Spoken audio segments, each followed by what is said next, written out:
Money isn't just about numbers, charts, or complicated formulas. It's about emotions, habits, and the way we think about life. In his book, The Psychology of Money, Morgan Housel shares 20 timeless lessons that explain why our behavior with money matters more than how smart we are. Today, I'll take you through each chapter, one by one. Simple, practical, and eye-opening. By the end, you'll look at money, and maybe even life, in a whole new way. Let's begin. Chapter 1. No one's crazy.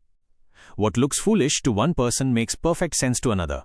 A child of the Great Depression might stash cash under the mattress. Someone who grew up in a booming economy may risk everything on stocks. The truth is, we all make money choices based on our unique experiences. That means nobody is truly crazy, they're just shaped by their own world. The lesson? Be humble. Don't judge others' financial behavior, and don't assume your way is the only rational way. Money is personal, and understanding that makes us wiser and more empathetic. Chapter 2. Luck and Risk. Success isn't always about brilliance, and failure isn't always about stupidity. Bill Gates went to one of the only high schools in the world with a computer at the time. That's luck. His equally talented classmate, Kent Evans, died young in a tragic accident. That's risk. Both forces shape every financial story. Respect them. When you win, remember luck played a role. When you see others fail, remember risk may have struck. The lesson: don't copy blindly, don't get arrogant, and always leave space for both luck and risk in your plans.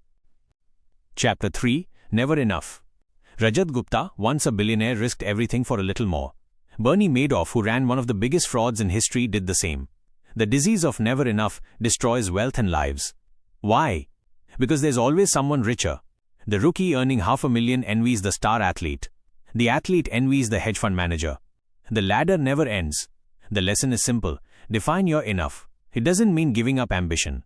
It means not risking what truly matters: family, reputation, freedom, for what you don't need. Contentment is wealth. Chapter 4. Confounding Compounding. Compounding is the most powerful force in finance, and also the hardest to grasp. Warren Buffett's fortune didn't come just from skill. It came from starting early and staying invested for more than 70 years. 90% of his wealth appeared after his 65th birthday. That's the magic of compounding. The trap is that compounding feels boring in the short term, small, slow growth. But over decades it becomes extraordinary. The takeaway: don't chase big wins. Stick with steady growth and give time the chance to work its quiet miracle. Chapter 5. Getting wealthy versus staying wealthy. Making money and keeping money are two different skills. To get rich, you need boldness, optimism, and risk-taking. To stay rich, you need caution, humility, and survival instincts. Too many fortunes vanish because people don't switch gears after success. They keep gambling, keep pushing, until it all collapses. Warren Buffett didn't just get rich by making good bets. He stayed rich by avoiding big risks, keeping margin for error, and living modestly. The lesson: survival is the secret. Don't risk what you already have for something you don't need. Chapter 6. Tails. You win. Here's the truth: most things don't work out. Most investments fail. Most startups collapse. But the few winners, the tails, more than make up for it. Jeff Bezos said that Amazon is successful because of a handful of big bets, not because every idea worked. Warren Buffett's returns mostly come from just a few companies. The lesson: you don't have to be right often. You just have to survive long enough for the rare big wins to happen. Accept that most attempts won't work, and keep going anyway. Chapter 7. Freedom. What does money really buy? Not cars, not houses, but control over your time. The ultimate form of wealth is waking up and saying, I can do what I want today. Many people chase status symbols, but true happiness comes from independence. Even modest savings can let you choose a less stressful job or take time off when you need it. Money equals flexibility, and flexibility equals happiness. The lesson: measure wealth not by possessions, but by how much control you have over your own time. Chapter 8. Man in the Car Paradox. Have you ever seen someone driving a luxury car and thought, wow, they must be rich? The irony is, you weren't admiring them, you were imagining yourself in the car. That's the paradox. People spend on flashy things to gain respect, but observers rarely give it to them. Instead, they just dream of having the object. The lesson: respect doesn't come from what you show off. It comes from humility and character. Stop buying things to impress strangers. True wealth is invisible. Chapter 9. Wealth is what you don't see. Big houses, cars, designer clothes, these show spending, not wealth. Real wealth is hidden: savings accounts, investments, and freedom. Ronald Read, a janitor who lived simply, left behind millions. Richard Fuscone, a wealthy executive, went bankrupt trying to keep up appearances. The difference? One built invisible wealth, the other chased visible riches. The lesson: don't confuse looking rich with being rich. Build assets quietly. Let your money work for you, not for others' approval. Chapter 10. Save money. The most underrated skill in finance isn't investing genius, it's saving. You don't need a perfect reason to save. Just save. Life is unpredictable. Savings give you options, freedom, and peace of mind. They let you survive downturns, grab opportunities, and sleep better at night. Saving isn't about income, it's about ego.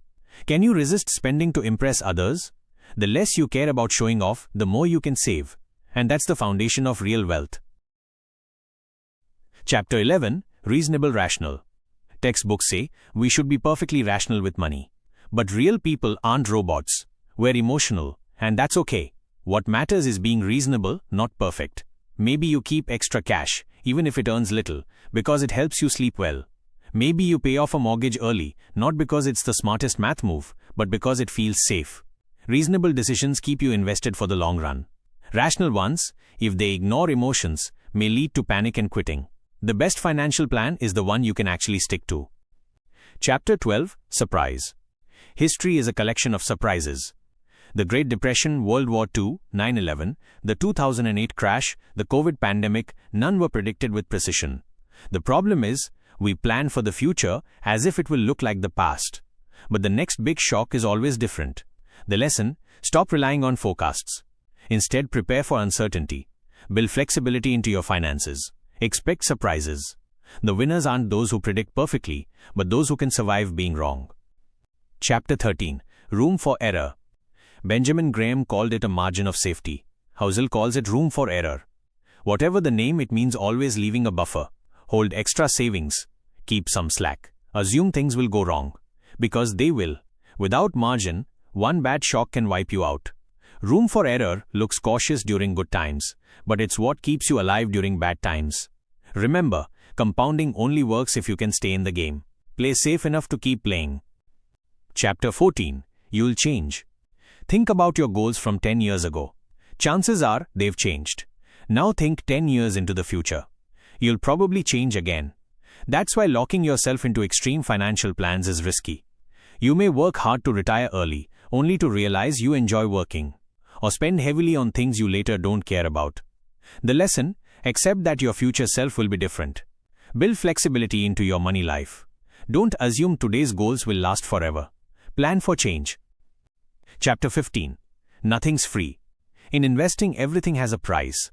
Returns don't come free. The cost is volatility, fear, and uncertainty. Too many people try to dodge that price by timing the market or avoiding downturns. That rarely works. Instead, accept the fee. Think of market swings as the ticket to ride.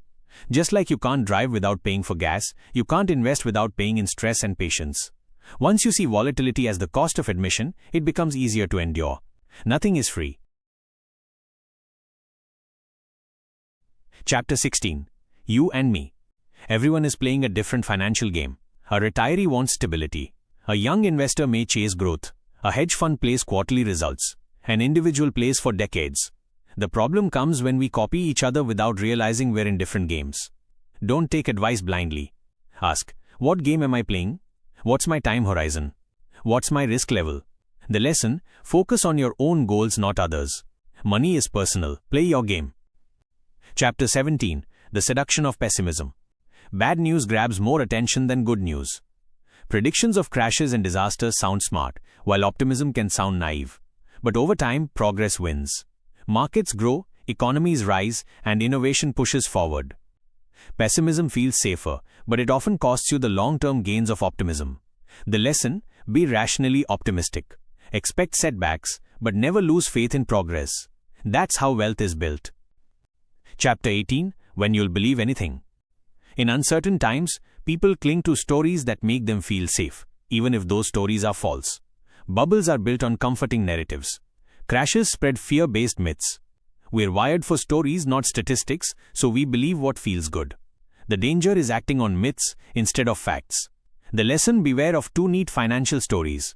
Ask yourself, does this idea truly make sense, or am I just looking for comfort? Don't let emotions blind you. Chapter 19, All Together Now. This chapter ties it all up. Save money. Respect luck and risk. Leave room for error. Be reasonable, not perfect. Avoid extremes. Give compounding time to work. Play your own game. Don't risk what matters. Build wealth quietly, not loudly. And most of all, survive. The best financial strategy is not brilliance, but endurance. Stay in the game long enough, and money will take care of itself. Chapter 20, Confessions. In the final chapter, Housel shares his personal money choices. They aren't perfectly rational, but they work for him. He keeps a big cash buffer because it helps him sleep peacefully. He values independence over chasing maximum returns. These confessions prove the core idea: there's no one right way with money. There's only the way that makes you happy and keeps you secure. The lesson: don't copy others blindly. Build a financial life that matches your values and dreams. And that's the psychology of money. 20 powerful lessons about how we think, act, and behave with money. Notice how little of it is about formulas, and how much is about patience, humility, and psychology. The big message? Wealth isn't about beating others. It's about freedom, control over your time, and peace of mind. If you enjoyed this breakdown, make sure to like this video, subscribe to the channel, and share it with someone who needs these lessons. Thanks for watching, and remember, money is not the goal. Living well is.